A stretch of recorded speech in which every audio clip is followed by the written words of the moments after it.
오늘 말씀은 사도행전 1장 4절에서부터 8절입니다. 사도행전 1장 4절 다 찾으신 줄 알고 제가 먼저 읽겠습니다.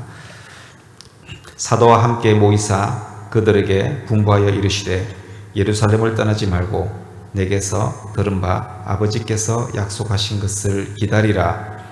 요한은 물로 세례를 베풀었으나 너희는 몇 날이 못되어 성령으로 세례를 받으리라 하셨느니라. 그들이 모였을 때 예수께 여쭈어 이르되 주께서 이스라엘 나라를 회복하심이 이때네이까 하니 이르시되 때와 시기는 아버지께서 자기의 권한에 두셨으니 너희가 알 바 아니요. 다 같이 읽겠습니다. 오직 성령이 너희에게 임하시면 너희가 권능을 받고 예루살렘과 온 유대와 사마리아와 땅끝까지 이르러 내 증인이 되리라 하시니라. 아멘.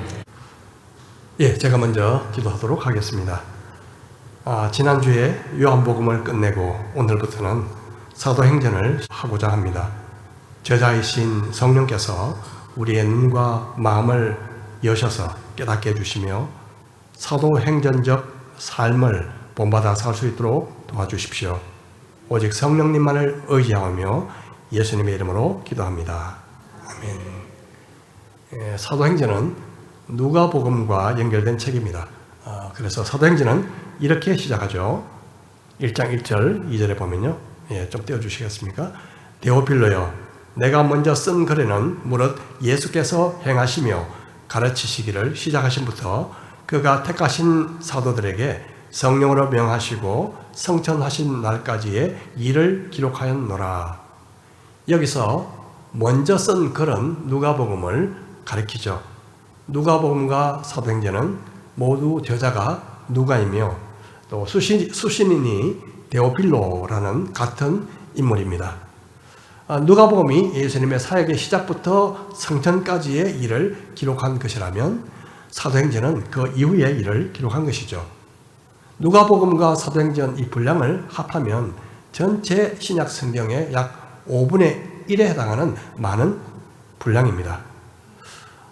사도행전은 베드로와 바울 이 두 사도가 중심이 된 기록이라고 볼 수 있지만 사실은 예수행전 혹은 성령행전이라고 말할 수 있습니다. 왜냐하면 예수님께서 성령을 통하여 행하신 교회의 역사를 기록하고 있기 때문입니다. 만일 사도행전이 없으면 어떻게 될까요? 아마도 바울 서신서에 나타난 수많은 교회들, 데살로니가 교회, 빌립보 교회, 고린도 교회, 그리고 에베소 교회, 이런 교회들이 어떻게 시작되었는지 알기가 어려울 것입니다. 또한 예루살렘이라는 아주 극히 제한된 지역에서 그 당시 로마 제국, 그 제국의 심장부였던 이 로마까지 복음이 어떻게 전파되었는지 우리는 알기가 쉽지 않았을 것입니다. 이전에 말 발굽을 만드는 장인이 있었습니다. 원래 원형 발굽이 하나가 있었는데요. 이 장인은 늘 이 원형 발굽에 맞춰서 늘 발굽을 만들었기 때문에 그가 만드는 발굽은 늘 크기가 같았습니다. 그런데 어느 날부터 원형이 아닌 본따 만든 발굽을 따라서 만들기 시작했습니다. 다시 말해서 2번은 1번을 본받아 만들고, 그리고 3번은 2번을 본받아 만들고, 4번은 3번, 이렇게 계속 본떠 만드는 시기였죠. 처음에는 비슷했습니다. 크기가 아주 비슷했는데 시간이 지나면서 조금씩 차이가 생기기 시작했습니다.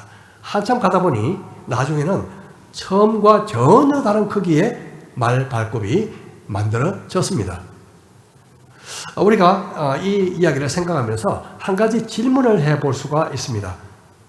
과연 오늘날의 교회는 초대교회와 닮았을까? 혹시 2세기 교회는 1세기 교회를 본받고 3세기 교회는 2세기 교회를 본받고 4세기 교회는 3세기를 본받고 이렇게 쭉 가면서 오늘날 현대 교회가 되었을 때 과연 초대 교회와 같을까? 그런 생각이죠. 물론 초대교회가 완전한 교회라는 말은 전혀 아닙니다. 완전한 교회는 세상에 없죠. 하지만 가장 순수했던 시기였음은 분명합니다. 어떻게 보면 그때의 교회는 세상을 뒤집어 놓는 아주 강력한 복음의 능력을 가지고 있었습니다. 하나님의 나라가 세상 속을 뚫고 들어갔던 것이죠.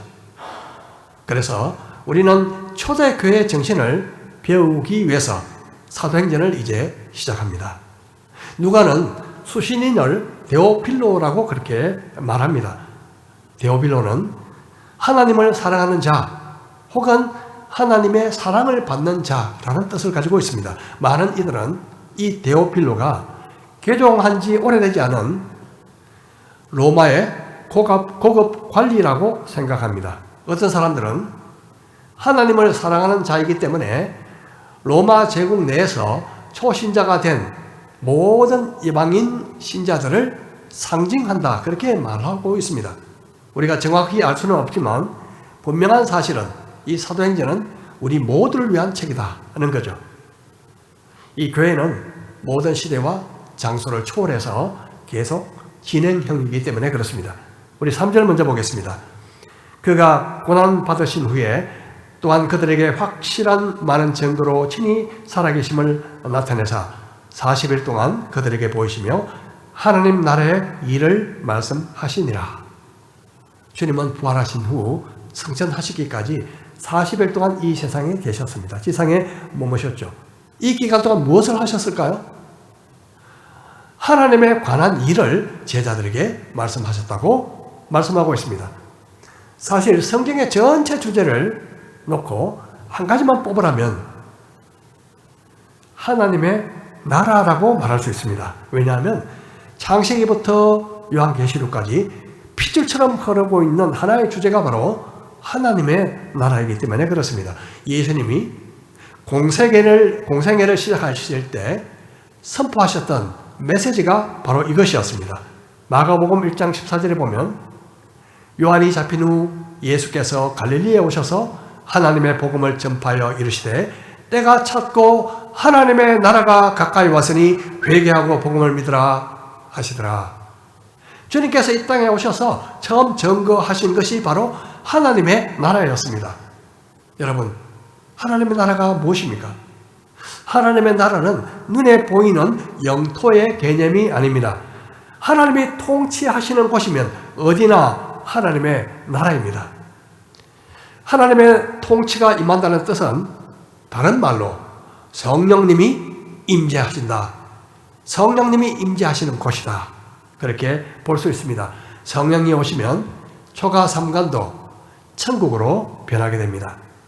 성령님이 임하시는 곳에는 기쁨이 있고 평화가 있고 그리고 죄가 설 자리를 잃게 됩니다. 그래서 로마서 15장에서 이렇게 말씀합니다. 하나님의 나라는 먹는 것과 마시는 것이 아니요 오직 성령 안에서 성령 안에 있는 의와 평강과 희락이라 그렇게 말씀하고 있습니다. 하나님의 나라는 지금도 성령님을 통해서 세상 속에 침투되고 있고 확장되고 있습니다. 주님은 이어서 말씀하십니다.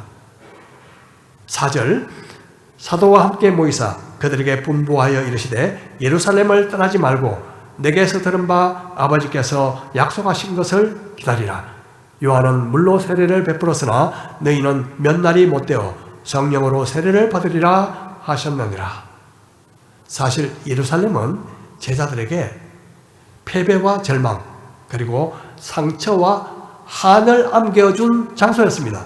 비록 주님이 부활하셨지만 그곳은 주님께서 십자가 죽임을 당한 장소였으며 제자들은 예수님을 부인하거나 숨고 도망쳤던 장소였습니다. 그래서 아마도 대부분 제자들의 솔직한 심정은 예루살렘을 빨리 떠나고 싶다. 아마 그런 심정이 아니었을까 생각합니다. 하지만 주님은 예루살렘에서 기다리라고 말씀하십니다. 우리는 종종 좋지 않은 장소, 좋지 않은 기억이 있는 장소가 있으면 빨리 떠나고 싶은 충동을 누구나 느낍니다. 하지만 주님은 그 자리에서 기다리라고 말씀하십니다. 죽음을 이기시고 부활하신 주님은 실패로 보이는 그곳에서 새로운 역사를 다시 시작할 것이기 때문입니다. 그런데 예수님의 관점과 제자들의 관점 사이에는 엄청난 괴리가 있었습니다. 과연 무엇이었을까요? 그들이 모였을 때 예수께 여쭈어 이르되 주께서 이스라엘 나라를 회복하심이 이때니까 하니 이르시되 때와 시기는 아버지께서 자기의 권한에 두셨으니 너희가 알 바 아니요 오직 성령이 너희에게 마시면 너희가 권능을 받고 예루살렘과 온 유대와 사마리아와 땅끝까지 이르러 내 증인이 되리라 하시니라. 이때까지도 제자들은 하나님의 나라가 무엇인지 정확하게 이해하지 못했습니다. 그들은 하나님 나라 회복이 잃어버린 이스라엘 국권 회복이라고 생각했습니다. 사실 그 이스라엘 나라가 로마의 지배하에 들어가고 난 이후부터 유대인들은 수많은 폭정에 시달렸습니다. 유대인들을 무시하던 로마 총독 때문에 충돌이 빈번하게 일어났고 그 결과 많은 사람들이 죽임을 당했습니다. 유대인들의 마음속에는 메시아가 와서 이 망할 로마 제국으로부터 나라를 구해줬으면 하는 기대와 소망이 간절했습니다. 예수님의 제자들도 하나님의 나라의 도래가 곧 이스라엘의 독립을 의미한다고 생각했습니다. 그래서 예수님께서 하나님의 나라에 대해서 말씀하시자 그들은 우리나라가 곧 독립될 겁니까? 그렇게 묻고 있습니다. 그들은 금방 그 일을 이루어 주실 것으로 기대하고 있었습니다. 주님은 이스라엘 국가가 회복되는 것을 부인하지 않으셨습니다. 언젠가 있을 테지만 그때와 그 기한은 하나님께 달린 것이므로 너희가 관심 가질 일은 아니다고 말씀하십니다. 오히려 너희가 관심 가질 것은 성령이 임하시면 권능을 받고 예루살렘으로부터 땅끝까지 정인되어 하나님의 나라를 확장하는 일임을 말씀하셨습니다. 나라를 잃은 정말 답답한 나라의 주권을 잃은 그 답답한 상황에서 주님은 눈에 보이는 국가의 회복이 아닌 눈에 보이지 않는 하나님 나라의 도래를 말씀하고 있습니다. 우리나라 역사 속에서도 아주 유사한 일이 있습니다. 바로 1907년이었습니다. 1907년은 민족국가로서 대한제국이 사실상 사망한 해였습니다. 일제는 1907년 7월 24일 헤이그 밀사 사건을 계기로 고종임금을 강제로 폐위시킨 후에 대한제국을 일본으로 합병하기 위한 마지막 조치로 정미 7조약을 체결했습니다. 결국 이 조약으로 인해서 우리나라 군대는 해산되었고 압록강 일대의 산림 재벌권과 그리고 북한 지역에 있는 수많은 지하 자원들이 열강에게 넘어갔으며 대한제국은 모든 혼란을 잃고 실질적인 식민지로 전락했습니다. 바로 이 해에 1907년 바로 이 해에 하나님께서는 평양 대부흥을 허락하셨습니다. 비록 결의의 혼인, 땅과 주권은 빼앗겼지만 영적인 영역인 하나님의 나라가 이 땅에 임했던 것입니다. 민족 국가로서의 자존심은 완전히 망가졌지만 바로 그의 하나님의 나라가 우리 민족의 새로운 희망으로 떠오르게 하셨습니다. 지금까지 제자들의 주 관심은 하나님의 나라가 아닌 이스라엘 민족, 이스라엘 국가의 회복이었습니다. 제자들을 비롯한 유대인들은 세계 만민이 예루살렘 시온산으로 몰려드는 미래상을 꿈꾸고 있었습니다. 하지만 주님은 정반대로 예루살렘으로부터 세계 만민 가운데 흩어지는 하나님의 나라를 말씀하셨습니다. 유대 교회의 구심 운동과는 정반대로 하나님의 나라는 원심 운동이었습니다. 모임이 아니라 흩어짐이었던 것이죠. 이것은 구약 성경의 바벨탑 사건을 떠오르게 합니다. 사실상 교회는 모이기만 하는 것이 궁극적인 목표가 아닙니다.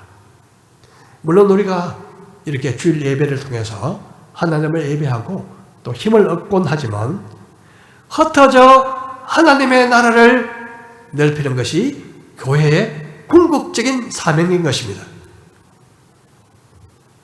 이것은 지리적인 영역뿐만 아니라 인종적인, 계층적인 모든 경계선을 뛰어넘는 것입니다. 우리가 예배 후에 우리 전심 식사를 하지 않습니까? 그때 함께 대화하면서 교제하는 시간이 있죠. 함께 많은 이야기를 길지는 않지만 나누게 되는데요. 이 짧은 시간 우리가 나누는 주제가 눈에 보이는 세상 나라, 정치, 사회, 경제, 그리고 자녀 문제, 취미 등이 초점이 되기 쉽습니다. 물론 우리가 세상 속에 살기 때문에 세상 나라를 부인해서는 안 되지만 하나님의 나라를 중심으로 하나님 나라에 대한 주제를 가지고 이야기를 나누게 되면 훨씬 의미 있는 그런 교제 시간이 되리라 믿습니다. 주님은 선교적인 명령을 내리시고 성천하셨습니다. 이 말씀을 마치시고 그들이 보는데 올려져 가시니 구름이 그를 가리어 보이지 않게 하더라. 올라가실 때에 제자들이 자세히 하늘을 쳐다보고 있는데 흰 옷 입은 두 사람이 그들 곁에 서서 이르되 갈릴리 사람들아 어찌하여 서서 하늘을 쳐다보느냐. 너희 가운데서 하늘로 올려지신 이 예수는 하늘로 가심을 본 그대로 오시리라 하였느니라. 주님은 떠나시면서 우리에게 아주 중요한 한 가지 약속을 남기셨습니다. 그것은 다시 오신다는 약속이죠. 하늘로 가심을 본 그대로 오시리라. 결국 예수 그리스도의 부활을 믿는 부활신앙과 그리고 예수님이 다시 오실 것을 믿는 재림신앙은 하나가 되었습니다. 초대교회는 이 부활의 소망 그리고 재림의 소망으로 온갖 핍박과 박해를 이겨냈습니다. 예수님의 성천 장면을 뚫어지듯이 쳐다보고 있던 제자들에게 천사가 이렇게 말합니다. 이 갈릴리 사람들아, 그렇게 불렀습니다. 갈릴리는 예루살렘에 비해서 아주 무시받고 천대받던 장소였습니다.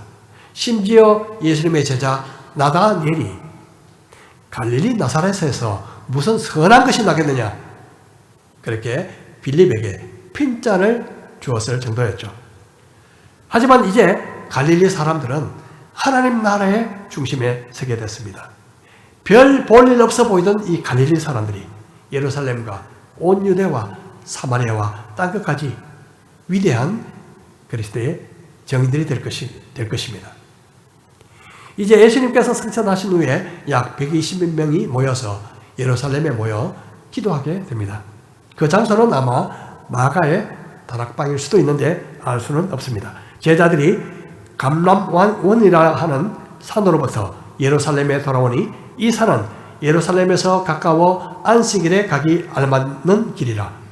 들어가 그들이 요한은 다락방으로 올라가니 베드로, 요한, 야고보, 안드레와 빌립, 도마와 바돌로메, 마테와 및 알페오의 아들 야고보, 실로신 시몬, 야고보의 아들 유다가 다 거기 있어 여자들과 예수의 어머니 마리아와 예수의 아우들과 더불어 마음을 같이하여 오로지 기도에 힘쓰더라. 여기서 우리는 아주 특별한 사람들이 함께하고 있는 것을 보게 됩니다. 그들은 바로 예수님의 아우들이죠.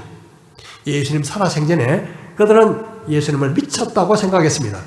그래서 가버나움까지 찾아와서 사역을 말리려고 했던 사람들이었습니다. 그런데 갑자기 이 기도하는 장소에 나타납니다. 특별히 예수님의 동생 야고보는 후일에 예루살렘 교회의 초대 예루살렘 교회의 중심 지도자가 됩니다. 그리고 신약에 야고보서를 썼죠. 다른 동생인 유다는 신약에 유다서를 썼습니다. 분명한 사실은 예수님의 동생들이 변화된 계기가 예수님의 십자가 죽음 이후에 부활을 목격했기 때문에 그렇습니다. 자, 얼마 전에 누가 크냐고 서로 다투었던 신경전을 벌였던 제자들은 이제 한마음으로 기도하기 시작합니다. 오로지 기도에 힘썼다고 말하고 있습니다. 10일 동안요. 불교의 조계종은 스님들에게 여름에 100일 그리고 겨울철에 100일을 두문불출하고 기도의 도량에 파묻힐 것을 강권하고 있습니다. 이것을 100일 한거 또 100일 동안거라고 말하죠. 여러분, 만일 우리가 매년 10일이라도 시간을 정해서 한 가지 기도 제목 가지고 우리 함께 기도한다면 과연 어떤 일이 일어나게 될까요? 앞으로 그런 시간을 한번 만들었으면 합니다. 물론 같이 모일 수는 없더라도 한 가지 제목을 가지고 10일 동안 한 마음으로 기도하는 거죠. 예루살렘에 모인 이 120명의 성도들은 이 기간 동안 기도를 통해서 연합과 일치를 이루어 가게 됩니다. 그리고 마침내 성령께서 임하셨을 때 천하를 수동케 하는 역사가 일어나게 되죠. 자, 1장 이제 마지막 부분은요, 예수님을 배반하고 유다가 죽었습니다. 그 유다 대신 직무를 대신할 사도 한 사람을 뽑는 이야기가 나오고 있죠. 유다는 나무에 목을 매서 자살했는데 아마 그 줄이 뚝 끊어지면서 곤두박질하여 창자가 나올 정도로 치명상을 입었던 것 같습니다. 이 사도의 자격은요, 요한의 세례부터 그리고 예수님의 성전까지 항상 제자들과 함께 하던 사람들 중에서 예수 그리스도의 부활을 증거할 사람이었습니다. 모인 무리들은 하나님의 뜻에 맡기며 제비 뽑아 마띠아를 선출합니다. 자, 이제 모든 것이 준비되었습니다. 한 가지만 빼고요. 뭘까요? 그것은 성령님께서 임하실 때까지 기다리는 것이었습니다. 우리 1장 8절을 다 같은 목소리로 한번 읽어보겠습니다. 오직 성령이 너희에게 임하시면 너희가 권능을 받고 예루살렘과 온 유대와 사마리아와 땅끝까지 이르러 내 증인이 되리라 하시니라. 이 말씀은 사도행전의 실질상 핵심 구절입니다. 사도행전은 성령님께서 어떻게 사도들을 통해서 예루살렘으로부터 로마까지 복음이 전파되고 있는지를 설명합니다. 자, 여기서 우리가 주목할 단어는 증인이 되리라, 내 증인이 되리라 하는 말입니다. 여러분, 증인이 되어라고 말씀하시지 않고 증인이 되리라. 명령형이기보다도 미래형입니다. 무슨 뜻일까요?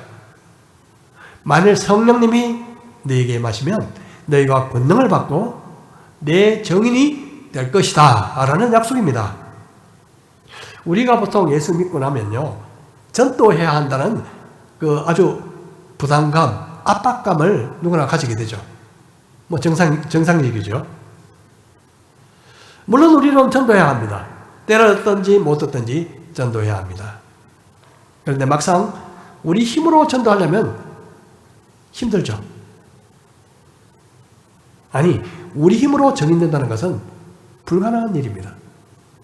성령님만이 예수님의 가장 확실한 증인이십니다. 왜 그렇죠? 성령님은 예수님의 출생부터 그리고 예수님의 부활까지 그곳에 계셨습니다. 함께 하셨습니다. 그리고 지금도 우리 가운데 계십니다. 그러므로 우리가 성령님으로 충만하게 되면 자연히 그리스도의 증인이 되는 것입니다.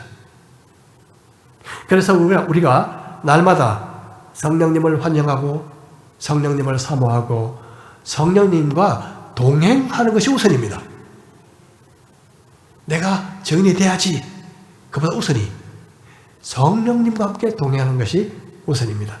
그렇게 되면 우리는 자연스럽게 예수 그리스도의 정인이 되는 것입니다. 왜 주님의 정인이 되어야 합니까? 하나님 나라를 위해서입니다. 우리의 궁극적인 소망은 이 세상 나라가 아닙니다. 하나님의 나라입니다. 성령님을 통해서 주님이 통치하시는 나라, 그 나라가 우리가 꿈꾸는 바로 하나님의 나라입니다. 물론 그 나라는 예수님께서 이 땅에 오실 때 완성될 것입니다. 그날까지 성령님은 우리를 통해서 우리로 하여금 정인되게 하셔서 하나님의 나라를 확장하실 것입니다. 우리는 늘 세상 나라와 하나님 나라 사이에 긴장 속에서 살아갑니다.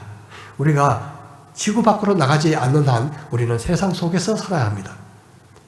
하지만 우리가 이 세상 사는 동안 한 가지 사명이 있다면 그것은 하나님의 나라의 왕이신 예수 그리스도를 전하는 것입니다.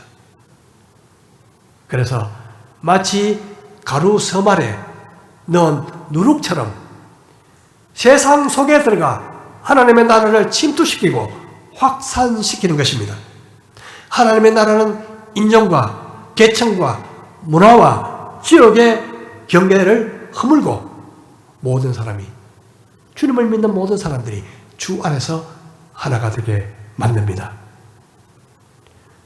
1892년 미국 북장로교회 소속인 사무엘 무어 선교사가 서울에 도착합니다. 그가 와서 알게 된 사실은 당시 한국 사회가 양인, 중인, 상인, 전인 이렇게 구별된 그런 계급 사회라는 사실이었습니다. 그런데 여러분, 기생이나 무당이나 관노비, 천인이죠. 이런 천인보다 더 천하게 여겼던 사람들이 있었습니다. 바로 가축을 도살하던 백정, 그리고 동물 가죽으로 신을 만들던 갓바치. 이런 사람들은 이름도 족보도 없었고 죽어도 상여에 메고 묻지 못했습니다.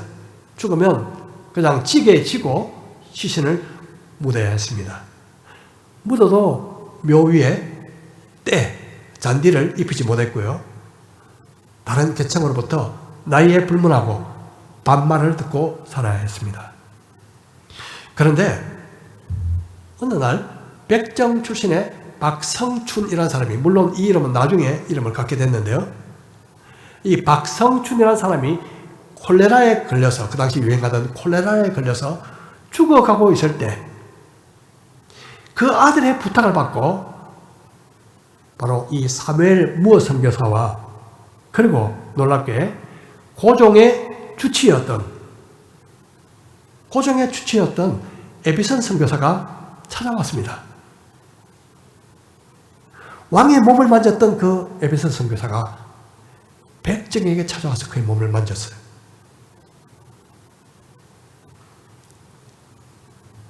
박성춘은 그들의 정성어린 치료를 받고 회복되고 살아났습니다. 정말 그들의 그 섬김에 너무나 큰 감동을 받았던 이 박성춘은 무어 선교사가 세웠던 바로 곤당골 교회라는 그 교회에 나가서 믿고 세례를 받았습니다. 그런데요, 양반들이 들고 일어났습니다. 그 교회에 나오던 양반들이 천민과 예배를 같이 드릴 수 없다, 그런 주장이었죠.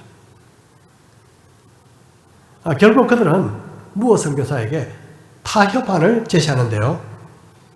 그것은 백성들은 제일 뒷자리에 앉도록 하십시오. 제일 뒷자리에. 같이 하는 것은 할 수 없지만 제일 뒷자리에. 하지만 무어 선교사는 그리스도 안에서는 양반도 없고 천민도 없습니다. 그렇게 하면서 거절했죠. 그러자 결국 양반들은 나가서 교회를 따로 세웠습니다. 이 곤단골 교회는요, 점점 백정 출신의 성도들이 늘어갔습니다. 이 광경을 봤던 이 박성춘이요, 열심히 전도했거든요. 3년 후에 이 곤단골 교회가 불이 나서 전소가 되어버립니다. 그때 이전에 함께 했던 양반들이 회개합니다. 우리가 잘못했습니다. 그리고 다시 합치게 되는데요. 그 교회가 성동교회로 발전하게 됩니다. 지금도 서울에 있죠. 그러다가 이 장로 한 사람을 선출하게 되는데 놀랍게도 백정이었던 이 박성춘이 장로로 선출되는 놀랍고 기가 막힌 일이 일어나게 됩니다. 그리고 몇 년 뒤 왕손이었던 이재형이란 분이 그 교회에서 장로가 되어서 성동교회는 왕족과 백정이 한 공동체를 이루게 됩니다. 이 일은 조선 왕조 500년 동안 양반과 천민을 구별해 놓은 사회 구조를 완전히 뒤바꿔 놓은 혁명적인 사건이었습니다. 이런 것이 바로 하나님의 나라입니다. 하나님의 나라. 바로 이런 것입니다. 우리 교회에 나오는 모든 분들이 주 안에서 하나가 되는, 어떤 신분을 가졌던 어떤 분이든 우리가 그리스도 안에서 하나가 되는 역사가 바로 교회에서 일어나게 되고, 바로 이것이 하나님의 나라인 것입니다. 칼빈은 교회의 임무가 뭐냐? 교회의 임무는 예수님의 통치 아래 살면서 보이지 않는 하나님의 나라를 보이게 하는 것이다. 그렇게 말했습니다. 우리 교회의 임무가 뭘까요? 보이지 않는 하나님의 나라를 보이게 하는 것. 이것이 하나님의 나라다. 여러분, 어떻게 보면요, 우리는 이 땅에서 천국의 식민지를 건설하고 있습니다. 천국의 식민지. 과거의 열강들이 남미에 들어가서 수탈하고 그런 나라가 아니고요. 그런 식민지가 아니고 정의, 평화의 왕이신 주님이 다스리시는 바로 식민지. 우리 조상이 에덴에서 쫓겨난 이후에 이 땅은 마치 우리에게 유배지와 같습니다. 유배지. 여러분, 유배지에 사는 사람의 소망이 뭘까요? 늘 본향을 그리워하는 거죠. 가족이 있는 그 본향. 하지만 예수 그리스도의 십자가는 우리의 유배 생활이 끝났다고 선포합니다. 예수님의 십자가의 피로 우리의 모든 죄값이 지불되었기 때문입니다. 이제 우리는 그곳에 돌아갈 날을 기다립니다. 우리가 몸을 입고 있는 한 우리는 늘 두 영역 가운데 살아가고 있습니다. 하나는 세상 속이고 하나는 예수님 안입니다. 세상 안이고 하나는 예수님 안입니다. 우리는 몸을 입고 있는 한 두 세계 속에서 살아갑니다. 어떤 사람들은요, 세상 속에 있으면서도 그리고 그리스도 안에 있는 사람도 있고, 어떤 사람들은요, 그리스도 안에 있으면서도 세상적으로 살아갑니다. 저와 여러분은 어떻습니까? 저와 여러분의 주된 관심사는 무엇입니까? 세상 나라입니까? 하나님의 나라입니까? 언젠가 흔적 없이 사라질 눈에 보이는 나라입니까? 아니면 영원히 존속할 나라입니까? 보이는 나라입니까? 보이지 않는 나라입니까? 영원한 나라, 보이지 않는 나라, 그리고 하나님의 나라는 성령님이 임재하시는 곳입니다. 그러므로 하나님의 나라가 내 가정과 내 삶과 내 이웃과 열방 속에 임하기를 소원한다면 먼저 성령님을 구해야 합니다. 성령님의 임재를 구하고 성령님과의 동행을 구하고 성령님의 능력을 구하고 성령님의 통치를 구해야 합니다. 오직 성령이 임하시면 우리가 땅끝까지 예수님의 증인이 될 수 있습니다. 하나님의 나라는 우리 힘으로 할 수 있는 것이 없습니다. 오직 성령의 능력으로 가능합니다. 우리 모두 내 가정에서, 내 직장에서, 내가 속한 사회에서, 그리고 열방 속에서 하나님의 나라가 임하시기를 날마다 기도하는 성도들이 되기를 축복합니다. 그리고 성령의 능력으로 그리스도의 증인이 되어서 하나님의 나라를 세상 속으로 침투시켜 정복하는 일에 쓰임받는 우리 모든 성도들 되시기를 주님의 이름으로 축복합니다.